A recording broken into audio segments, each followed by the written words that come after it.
Comment peut-on être animé d'autant de haine du non-juif que ce genre d'individu, quoi. C'est-à-dire qu'on a le droit d'être vivre en France et de ne pas être juif. Il faut que ces petites associations et ces frappes, quand même, l'acceptent et le tolèrent. Moi, je suis venu avec une certaine curiosité de Dieudonné. Vous ne l'avez pas tout à fait satisfaite. Parce que quand même, quand je vois, si vous voulez, la carte de France... Je sais bien que vous n'êtes pas satisfaite. Quand je vois la carte de France... Quand je vois la carte de France... Mais je vais quand même terminer ma question. Quand je vois la carte de France avec un drapeau israélien, si vous voulez, qui serait un peu comme... qui l'envelopperait ou qui la recouvrirait, si vous voulez... Alors, pour l'instant, vous m'avez donné...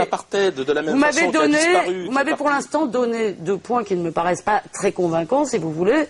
Un, le fait que vous ne puissiez pas vous exprimer dans les médias, qu'il ne me suffit pas, excusez-moi, à prouver la puissance du lobby sioniste. 2, c'était quoi le deuxième? Pardonnez-moi. J'ai oublié quel était le deuxième point. Non, mais vous avez oublié ce que vous avez sur l'emprise du lobby sioniste. Oui. Vous m'avez pas prouvé. Excusez-moi, je veux dire, elle est où cette emprise? Elle se manifeste à quoi? Au dîner du CRIF? Eh bien, écoutez. C'est un autre exemple. Il y en a eu plusieurs. Je vais vous répondre sur le CRIF, parce que moi, ça me fait vraiment marrer. Moi, ça me fait vraiment marrer de vous entendre parler du CRIF comme si c'était une société secrète. Moi, je connais bien Richard Prasquier, j'ai beaucoup d'estime pour lui, c'est le président du CRIF. Moi, je n'ai pas d'estime pour cet homme particulier. Je n'ai pas d'estime particulière. D'accord. Pour le citoyen français, je le tolère tout à fait. Voilà. Mais c'est vrai que je n'ai pas d'estime. Moi, j'ai de l'estime et de l'amitié pour lui. Imaginez, Richard Prasquier en train de tirer dans l'ombre les ficelles de la politique française, c'est assez rigolo, si vous voulez en faire le Lénine caché du...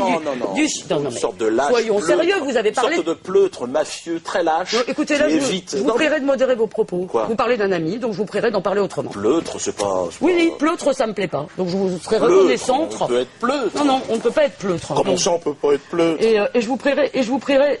Lâche et pleutre. Ah oui, je précise. Écoutez, je vous serai reconnaissante par un minimum de courtoisie, de m'éviter de me lever et de cesser d'insulter un de mes amis. Raciste. Voilà, je vous en serai extrêmement reconnaissante. Mais la courtoisie, apparemment, c'est pas votre rayon, là.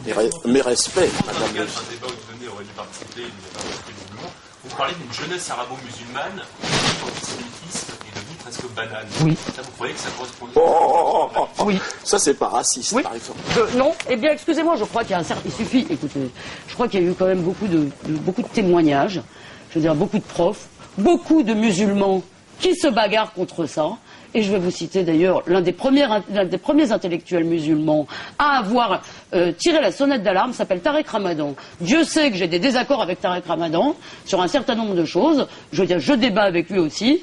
Je le connais depuis fort longtemps. Et je l'ai appelé quand il a publié ce texte parce que je trouvais ça vraiment courageux. Oui, je veux dire, de dire qu'on n'aime pas les feuges, de penser que c'est des feuges que viennent tous les malheurs, oui, c'est devenu un discours banal. Et croyez bien, je le déplore. Et c'est contre ça que je veux me battre.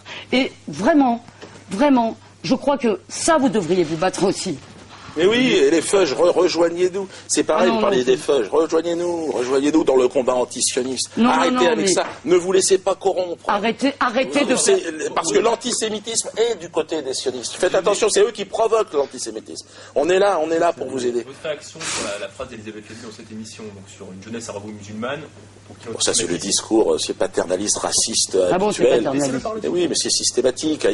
Maintenant, après les gens d'extrême droite, le petit blanc qu'on nous a appris à haïr pour très longtemps, maintenant, on essaie de se retourner et dire, voilà, le méchant, en fait, c'est l'hystérique Bamboula, islamo-Bamboula.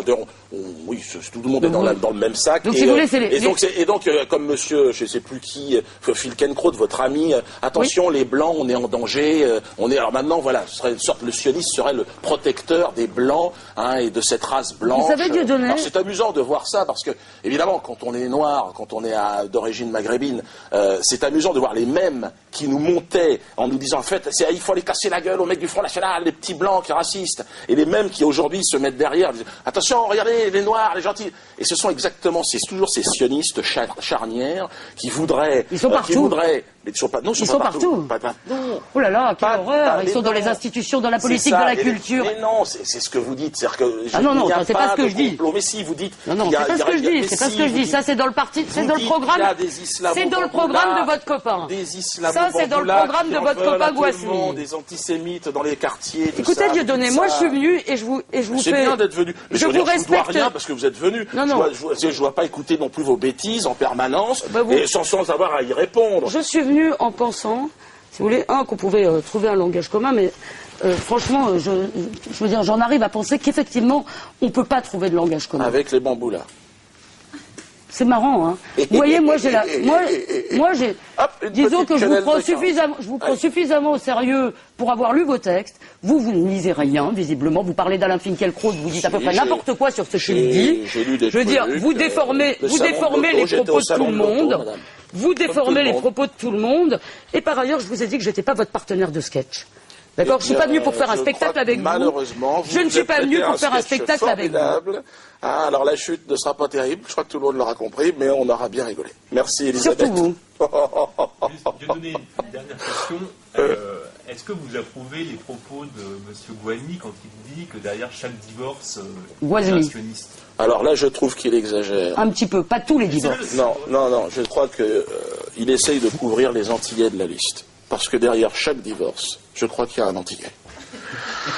Croyez-moi que les mecs sont quand même très chauds et j'en connais beaucoup. Je crois que là, il nous a fait une... C'est marrant, hein. On vous pose une question. C'est la réponse marrante, c'est la réponse plus sérieuse. On vous pose une question, vous ne savez pas répondre autrement que par une blague, hein. Ça vous emmerde, cette phrase. Vous emmerde surtout que parce qu'un sioniste derrière chaque divorce, ça, excusez-moi, tout le monde a entendu et tout le monde a compris. Vous comprenez quoi? Que c'était de la rhétorique antisémite. Voilà, tout simplement. C'est le socialisme des imbéciles. Il y a un sioniste, il y a un juif, derrière chaque divorce, si vous êtes c'est le socialisme des imbéciles. Écoutez, vous avez le droit de traiter M. Guasmi d'imbécile. Vous refusiez que je dise que M. Pasquier était pleutre, et là vous acceptiez de dire que l'autre c'est un imbécile. Alors là, c'est vrai, je reconnais que c'est un peu inégal. C'est un peu inégal, comme le sionisme. Mais moi j'aime défendre mes amis, qu'est-ce que vous voulez? Apparemment vous défendez pas tellement les vôtres. Je crois que M. Guasmi Je vous ai pas entendu défendre M. Cotten. Je vous ai pas entendu défendre M. Guasmi. M. Guasmi n'a pas... Mais oui, mais je n'ai pas ce sentiment, si vous voulez, d'appartenance à mais vous faites une liste avec eux. Vous vous présentez devant le suffrage des électeurs avec eux. Oui, pour la France. D'accord? Et c'est à votre conférence de presse de présentation de votre liste qu'ils ont tenu les propos que nous vous citons. Donc je trouve... Vous essayez de vous en sortir par une pirouette. Excusez-moi, celle-là, elle ne marche pas. Je veux dire, quand quelqu'un parce que vous n'avez pas connu d'Antillais, madame. Quand quelqu'un dit à vos côtés, derrière chaque divorce, il y a un juif, ah non, un sioniste, excusez-moi, je veux dire... Je crois qu'il y a un problème de... Crois-moi bien, tu as un problème, Elisabeth. Qui pourra être réglé très rapidement. Joss, aïe.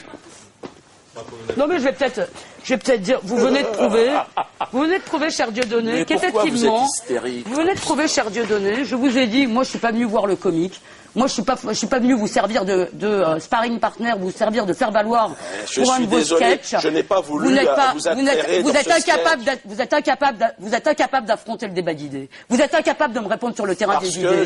Dès que vous êtes en danger, dès que vous êtes en difficulté, vous filez sur le terrain de la pirouette. Écoutez, franchement, je veux dire, moi je suis déçu. Parce que je pensais au moins avoir avec vous un échange d'arguments. Je n'ai pas de surprise. On m'avait dit, tu verras, il y a... Tu verras quoi? Tu verras. Alain Soral vous a parlé il n'y a pas très longtemps. Et alors? Et donc je l'ai vu. Mais je serais ravi de savoir ce que l'excellent Alain Soral en a pensé. Il vous dira, mais il m'a dit quelqu'un de très fermé, très fermé sur elle, avec plein de certitudes, très peu ouverte au final à l'échange. Et c'est ce que j'ai pu constater. Mais c'est pas grave. C'était déjà bien de venir. On n'est pas là pour se dire des amabilités, non. Des amabilités de convenance. Je pense qu'on les a pas dites. Non. Au moins, voilà, chacun, les gens qui sont en face auront dire, bon ben voilà, lui il pense ça, elle pense ça. Ils ont été assez honnêtes avec leur point de vue, puis voilà. Bon. Je crois que nous pouvons en rester là.